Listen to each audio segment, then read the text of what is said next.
Yo, what's up everyone? Alright, so hari ni saya akan kongsikan dengan korang 12 sebab kenapa susah sangat nak turun berat badan tu. Dah usaha macam-macam tapi susah turun. Alright guys, so harap semua 12 sebab ni korang boleh atasi dengan tips yang saya bakal kongsikan ni. Okay, sebab yang pertama, kenapa susah turunkan berat badan, kenapa tak kisah apa usaha kita gagal adalah sebab kita tak tahu berapa kita punya kalori intake harian kita. Ini sangat penting, ataupun berapa kita punya metabolic rate. Kalori intake harian adalah sangat penting. Kalau kita tak tahu berapa kalori yang sepatutnya kita ambil setiap hari, apa yang berlaku, kita mungkin terlebih makan atau terkurang makan. Banyak orang suka tanya saya, coach, berapa banyak saya kena makan, coach, berapa banyak nasi saya kena makan, coach, boleh tak saya makan pisang 10 biji pisang sehari. Kalau korang nak tahu makanan apa sesuai, berapa banyak makanan korang kena makan, first korang kena tahu berapa kalori intake korang seharian. Kalau korang tak tahu cara nak kira kalori, senang je guys, macam ni. Alright, first kali pergi dekat Google search, tekan, dah type siap-siap kalori calculator, tekan kalori calculator, akan keluar banyak informasi untuk anda. Apa yang saya suka, yang ini, kalori calculator dalam talian penukar. So dekat sini informasi ni, you tekan saja dan dia akan keluar macam ni. Apa you kena buat, isi je maklumat yang dia perlukan, jawab je semua soalan dia dan dia akan beritahu you berapa kalori yang you perlukan setiap hari, berapa deposit you untuk turunkan berat lemak badan. Mudah je. Alright, senang kan? So, bila korang dah tahu berapa kalori intake korang harian, jadi senang korang nak makan. Korang tahu berapa banyak makanan korang perlukan, bila korang nak makan. So, bila korang cukup kalori intake korang, apa yang berlaku? Korang rasa senang kenyang and then korang tak rasa lapar. Alright? Sebab yang kedua, bila kita cakap pasal lapar, sebab kedua adalah kita tak cukup makan. Kebanyakan kita suka sangat tak makan. Contoh, kalori intake kita harian kita adalah 1,800. Tapi kita cuma makan, ada yang sampai makan sehari sekali, jadi 500 kalori je dia ambil. Kalau kita kekurangan kalori, susah. Terlebih kalori, yes, boleh buat kita gemuk, memang. Tapi kalau kurang sangat pun tak boleh. Bila you kurang sangat, terlalu kurang sampai separuh, sepatutnya kalori intake kita 1,800 tapi kita ambil 500 kalori. Ini banyak kali orang buat masalah ni sebab dia makan sehari sekali je. Bila ini berlaku, kalau kita ambil intake kalori yang terlalu kurang, apa yang berlaku guys? Kita tak akan ada tenaga untuk bakar lemak kita. Kita tak akan ada tenaga untuk bergerak. Contoh, anggaplah badan kita ni adalah kereta. Kereta, kalau korang isi minyak, kereta tu akan jalan jauh, betul tak? Sama macam badan kita memerlukan tenaga. So lemak ni adalah tenaga, makanan, kalori intake semua ni adalah tenaga kita untuk bergerak. So kalau korang tak cukup minyak dalam badan korang, macam mana korang nak bergerak untuk bakar lemak tu? Betul tak? So anyway, korang kena cukupkan kalori intake harian korang. Alright guys. Sebab yang ketiga, yang banyak orang buat juga adalah pilih kalori yang tidak sihat. Oh, kita dah tahu berapa kalori intake kita. Kita nak kurangkan kalori, bagus. Tapi kita salah pilih kalori. Pilih kalori yang lebih sihat. Pilih makanan yang lebih sihat. Contoh, biskut. Kalori sebiji biskut yang besar ni, biskut biasa yang korang jumpa, biskut crackers ke apa-apa, biskut oatmeal ke apa-apa, dalam 300 kalori. Tak sihat, nampak macam sihat tapi tak sihat. Kenapa? Sebab dia bahan proses penuh dengan gula, penuh dengan trans fat. Tapi kalau korang pilih buah-buahan, buah timikai yang besar, walaupun sebuah timikai yang besar tu adalah 1000 kalori tapi penuh dengan nutrisi, penuh dengan vitamin.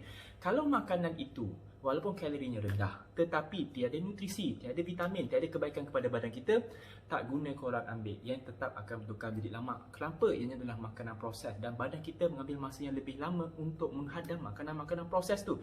So pastikan korang pilih kalori yang sihat. Alright guys. Dan yang keempat, jangan fikir bersenam ni untuk bakar kalori. Ini banyak orang buat silap. So, bila orang fikir, oh, hari-hari aku kena makan 1,800 kalori. So, aku kena berjoging, aku kena bakar 1,800 kalori. Macam mana aku kena jogging 2 jam setiap hari? Jangan buat macam tu. Tolong jangan buat macam tu. Bila korang macam tu, badan korang akan stres. Korang kena faham satu konsep. Kita punya kalori intake harian kita ni digunakan sebagai tenaga untuk badan kita bergerak. So, itu dah di luar konsep senaman kita. Alright? Contoh, korang berdiri, korang berjalan, korang bergerak, korang pakai baju, tulis, tangan bergerak, jari ni bergerak pun dah menggunakan kalori untuk bergerak. Alright? So kalori intake korang, harian korang tu dah memang digunakan untuk korang bergerak. So kalau kita bersenam untuk membakar kalori, apa yang kita buat? Kita hanya fokus kepada cardiovascular. Sebab cardiovascular bakal lebih banyak kalori sewaktu bergerak kan. Tetapi kalau kita bersenam untuk untuk kuatkan badan, sihatkan badan, apa yang berlaku? Kita akan bagi muscle kita aktif. Bila muscle kita aktif, kita boleh bakar lemak lebih banyak. Kita punya visceral fat, kita boleh sihatkan badan kita, boleh cerdaskan badan kita. So, nombor 4, tolong jangan fikir bersenam ni untuk bakar kalori. Fikir bahawa bersenam ni untuk kuatkan badan, sihatkan sihatkan badan, cergaskan badan. Bila badan korang sihat, cergas dan kuat, apa yang berlaku, korang akan nampak result yang lebih mudah, lebih banyak selain daripada turunkan berat lemak badan. Korang akan nampak result korang akan jadi lebih cergas, korang akan nampak lebih lebih sihat. Jadi korang tak ada rasa pening kepala, rasa penat, korang akan rasa sentiasa bertenaga. Kalau kita aim untuk bersenam ni, untuk turunkan kalori atau kurangkan kalori, apa yang berlaku, badan kita sangat stres dan penat. So elakkan semua tu. Alright. So sebab yang kelima yang banyak orang tak buat adalah ambil tahu. Tolong ambil tahu. Saya bagi contoh, katakanlah kalau korang nak makan sesuatu, tahu dulu. Kan tadi saya cakap, kita kena tahu pasal nutrisi makanan tu. Google, guna handphone, type dekat handphone tu, buka Google internet, apa nutrisi. Contoh korang nak makan roti canai, okey, apa nutrisi roti canai, apa kebaikan dia. Kalau tulis kat tak ada keluar kebaikan, tak ada keluar nutrisi, keluar lebih banyak keburukan, jangan makan. Contoh korang nak buat senaman, jogging. Untuk apa jogging ni? Apa? Lepas tu korang nak buat senaman, nak angkat beban, nak pergi gym. Untuk apa? Kena ambil tahu. Kenapa makan makanan tu, kenapa buat senaman tu, korang kena ambil tahu. Kalau tidak, apa yang berlaku? Korang bukannya buang masa, tetapi korang buat badan korang lebih stres. So kita kena ambil tahu. Alright, kalau kita tak tahu apa-apa, saya tak tahulah macam mana nak buat tu, tak macam ni. Tak apa guys, internet ada. Ada orang tanya saya, saya tak tahu bersenam. Alah, peningnya sekarang dah tahun 2020. Kan? Dah 2020, kan? 2021. So, apa salahnya korang just search dekat YouTube cara senaman? Mudah. Saya tak tahu cara diet. Senang. Dekat YouTube pun ada banyak. So, ambil tahu. Okay guys? Now, yang keenam, yang banyak juga orang buat silap. Orang selalu tanya saya, coach, saya dah buat pelbagai cara tapi tak turun pun berat badan. Saya dah cuba pelbagai cara. Bila saya tanya apa cara you buat, saya dah cuba pelbagai suplemen. Saya tanya balik, you ada try tak bersenam dan jaga makan? Belum lagi coach, saya cuma try suplemen. Korang kena faham satu konsep, semua manusia sama. Kita gemuk sebab tak jaga makan. So, in a way, korang kena fokus kepada pemakanan dan korang punya senaman. Suplemen ni hanya membantu cepatkan proses. Tak ada suplemen dalam dunia ni yang boleh bantu kita kalau kita tak betul-betul fokus dengan kita punya pemakanan dan senaman. Kalau korang tak nak bersenam pun tak apa, it's okay. Banyak beriadah, kuatkan diri, sihatkan diri dengan banyak berjalan, banyak berdiri pun dah okey. Tapi kalau korang aim untuk jadi lebih fit, jadi lebih kuat, bersenam tu sangat-sangat penting. Tapi walaupun berlaku, semua manusia sama, kita gemuk sebab makan, so jagalah makan anda. Jangan fokus hanya kepada suplemen. Suplemen ni membantu saja. Even saya pun ada promote suplemen, tapi sering kali walaupun saya bercakap pasal suplemen, saya sering kali bercakap pasal pemakanan dan juga pasal kecergasan. Alright guys. Now, yang ke-7 yang banyak orang salah anggap adalah kita ingat semua orang sama. Contoh, orang tu dia makan nasi 3 kali sehari, aku nak ikutlah macam orang tu. Orang tu makan sayur je, aku nak ikut orang macam tu. Jangan buat macam tu guys. Semua orang tak sama. Mungkin orang lain makan begitu adalah sebab situasi badan dia memerlukan. Macam saya, badan saya memerlukan lemak. Peratus lemak saya 15%. So, muscle saya pun perlukan lemak. Kalau tak, saya tak akan ada tenaga untuk bergerak. Saya akan jadi lebih stres, jadi lebih lesu. So, setiap hari saya ada letak gula sedikit dalam makanan. Saya letak lemak sikit. Tapi bagi mereka yang obes atau yang gemuk, saya tak sarankan you guys, kerap kali ambil gula. Saya tak sarankan. Kadang-kadang saya cakap jangan. Lepas tu ada orang nampak saya makan, Coach boleh je makan nasi 3 kali, saya pun nak makan. Memang betul, saya makan nasi 3 kali sehari. Tapi korang kena faham satu konsep. Masa saya memerlukan karbohidrat yang banyak. Nombor 1. Nombor 2, saya banyak bergerak. Saya bersenam 3 ke 4 kali sehari. Adakah anda melakukan perkara macam sama macam saya? Tak juga. Mungkin ada, mungkin tidak. So, jangan anggap semua orang sama.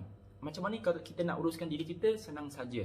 Cuba and try and error. Contoh, kalau saya makan 3 kali sehari nasi, korang yang tak banyak bergerak tu mungkin korang boleh makan sehari sekali atau 2 kali sehari pun dah cukup. Alright guys, kita kena pandai nilai diri kita. Jangan samakan diri kita dengan orang lain. Jangan asingkan diri kita. Maksud saya asingkan bukannya macam menyendiri ke apa. No, tidak. Tapi you guys letak diri korang sebagai seorang individual yang mempunyai keperluan yang berlainan. So korang jangan samakan diri korang.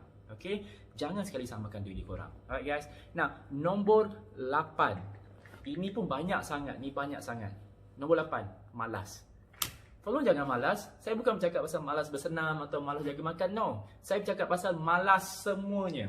Bila orang tanya saya, coach, telur bagus tak? Saya cakap, okay, cuba Google telur ni bagus ke tidak. Saya direct kenapa saya cakap macam tu. Sebab saya jenis yang, saya dah biasa dengan klien saya. Saya suka kongsi tips dengan klien saya di mana saya kalau boleh nak dia berdikari. Sebab bila you berdikari, you akan tahu apa nak buat. Bayangkan kalau saya tak ada, kalau tak ada orang pakar, tak ada pakar kat situ. Apa you kena buat? You kena buat sendiri, betul tak? So in a way, cuba berdikari, cuba Google search sendiri macam mana. Itu pun satu juga, ramai orang malas. Ada handphone tapi malas nak research pasal makanan. Apa salahnya? Rajinkan diri. Satu konsep pasal malas Kalau kita malas nak buat sesuatu untuk diri kita, korang ingat lemak tu akan pergi macam tu. Lemak tu malas. Sebab dia tahu kita malas, dia lagi malas. Okay? Ada orang yang tanya saya pasal senaman, and saya kau silatif cuba follow senaman ni. Lepas tu senaman tu saya tak ada, saya tak buat senaman, saya tak buat video tentang senaman tu. Saya sarankan dia apa kata you search dalam YouTube, ada banyak ni, saya pun tunjuklah link kan. Lepas tu dia kata tak nak coach buatkan untuk saya boleh. Alamak, malas sungguh, why? So guys, tips yang nombor 8, tolong jangan malas. Ni banyak orang ada sikap ni. Okay, nah nombor 9, tolong satu sifat yang banyak orang selalu cakap dengan saya, tak ada masa. Tak ada masa nak jaga makan, tak ada masa nak bersenam. Korang tahu tak, untuk beginner, korang tak perlukan masa yang banyak. 10 minit, 15 minit sehari bersenam pun dah cukup. Tolong jangan beritahu saya yang korang 15 minit pun tak ada. Tolong jangan. Kalau korang tak percaya, korang tengok semua live video senaman saya, video live Facebook saya dan juga video di YouTube saya. Senaman tak sampai 15 minit pun. Untuk beginner buat tak ada masalah. It's really good. Korang cuba try. Kalau korang mungkin nak agresif sikit, okay, pergi gym, tak ada masalah. Tapi sebenarnya bersenam ni tak perlukan lebih pada 15 minit pun. Korang lakukan senaman secara intensif, betul-betul lakukannya, betul-betul hit senaman korang dengan interval training, resistance training, pakai body weight saja pun dah cukup. So bagi mereka selalu cakap tak ada masa tu, janganlah. Prioritize diri korang, susun masa sehari 15 minit pun dah cukup. Tak kisah pagi, petang, tengah hari, malam. Korang tengah buat kerja, rehat 1 jam tengah hari tu, bersenamlah sekejap, tak ada masalah. Pakailah baju office pun. Yang penting korang prioritize diri korang sendiri. Alright? Now, nombor 10, tiada kepelbagaian. Now, sering kali bila kita cuba turunkan berat badan, pernah kita turun, dah berjaya turun 10 kg, dah berjaya turun 12 kg. Tiba-tiba je plateau, berhenti kat satu tempat, tak turun-turun. Lepas tu bentuk badan tak berubah. Kenapa? Sebab tak ada kepelbagaian. Kita asyik melakukan perkara yang sama. Sering kali saya cakap ni, kesilapan yang banyak orang buat untuk berjaya tapi gagal adalah sebab mereka tak lakukan kepelbagaian. Lakukan kepelbagaian. Contoh, mungkin you turunkan berat badan you sebelum ni dengan berjoging. Plateau. Buat benda lain, buat senaman lain pula. Plateau lagi, buat senaman lain. Plateau lagi, tambah atau gabungkan jogging dengan senaman lain. Lakukan kepelbagaian. Contoh macam makan. Kalau you perasan you nak makan benda ni tapi tak turun-turun, ubah. Cuba research lagi pasal makan. Jangan malas research pasal makanan tu. Ada handphone, apa salahnya guna. So nombor 10, tolong lakukan kepelbagaian daripada segi pemakanan dan juga senaman, aktiviti harian you. Okay guys. Now, nombor 11. Nombor 11 ni satu hari saya yakin paling kurang pun ada 10 orang WhatsApp saya atau DM saya soalan ni. Coach, kalau saya tak berak, lemak tak keluar ke? Coach, kalau saya ambil suplemen bakar lemak ni, saya berak-berak ke? Satu, pasal lemak kita bukan najis. Alright, lemak ni adalah sel yang berada di sekeliling muscle, di bahagian belakang kulit kita, di bahagian masa dan di bahagian organ. Lemak ni bukannya berada dalam usus kita nak buang air besar, bukan. No, lemak ni bukannya najis. Alright guys, kalau korang berak-berak, tak semestinya korang buang lemak. There's no such thing as buang lemak, kecuali korang pergi operation, plastic surgery, doktor ambil besi, cucuk lemak korang buang. Okay, tu buang lemak lah. There's no such thing as buang lemak. There is such thing as bakar lemak, leraikan sel lemak. So lemak ni adalah satu sel yang mengelilingi badan kita, adalah sebabkan kita mengamalkan pemakaran yang tidak sihat. Alright guys, dan kita kurang bergerak, itu je. So ingat, lemak ni bukan najis. So tolong berhenti bawa ingat ni berak-berakkan buang najis. Sebab kalau korang fikir macam tu, apa yang berlaku, korang takkan nak makan apa-apa. Korang akan asyik cari ubat berak je, dan bila ni berlaku, korang akan asyik ke tandas. So tolong. Dan juga tolong jangan fikir kalau buang bakar lemak ni akan pergi tandas banyak kali. Tolong, that's like kesilapan yang paling utama orang buat. Okay. Nombor 12. Sering kali orang tanya saya, Coach, kalau saya nak turunkan berat lemak badan, apa yang saya kena buat dulu? Berdiet ataupun bersenam? Apa perkara pertama antara dua ni? Sebenarnya guys, perkara pertama yang korang kena buat, nombor 12 adalah yang paling penting tau. Korang kena buang tabiat yang buat korang naik lemak badan. Contoh, tak cukup tidur, stres, tak berfikiran positif, sentiasa malas, sentiasa mencari alasan. Apa lagi? Ada banyak. So berhenti, buang semua tabiat yang buat korang naik berat lemak badan tu. Tolong buang semua tu. Kalau kita betul-betul nak fokus nak turunkan berat lemak badan, betul nak sihat, cergas dan kuat, first thing yang selalu saya cakap dia semua, fikir positif, sentiasa rajin, disiplin, sentiasa mencari jalan, jangan rasa buntu, sentiasa cari motivasi. Sebab tu saya selalu buat live video kat Facebook. Kalau korang perasan, saya buat live video setiap hari pukul 7 pagi untuk bantu korang semua. So try your best, try your best to follow all that. Yang penting buang tabiat tu. Lagi satu, pasal tabiat ni nombor satu ni yang paling orang saya rasa kadang-kadang saya pelik. Orang cakap makan 80%, bersenam 20%, ataupun makan 70%, bersenam 30%, macam tu lah. Kononnya macam, oh kalau you nak turun berat badan, you kena fokus makan 70%, bersenam ni 30% je. No, you kena fokus dua-dua 100%. Jaga makan 100%, bersenam 100%. Sebab kalau korang tak fokus semuanya 100%, korang takkan ada hati nak buat semua tu. Contoh nak bersenam, aku tak ada hati lah nak bersenam malam. Sebenarnya kenapa? Bersenam 30% je, biar aku fokus pemakanan. No, tak guys. Kalau korang fokus senaman, sama macam 100% macam korang fokus pemakanan, apa yang berlaku? Korang boleh maintain dengan lebih mudah. Korang akan betul-betul disiplin. So, one thing is, buang tabiat yang buat korang naik berat badan tu. Okay guys, ingat, sentiasa berfikiran positif. Alright, harap video ni membantu anda. Check out the next video. Yeah, jumpa korang lagi.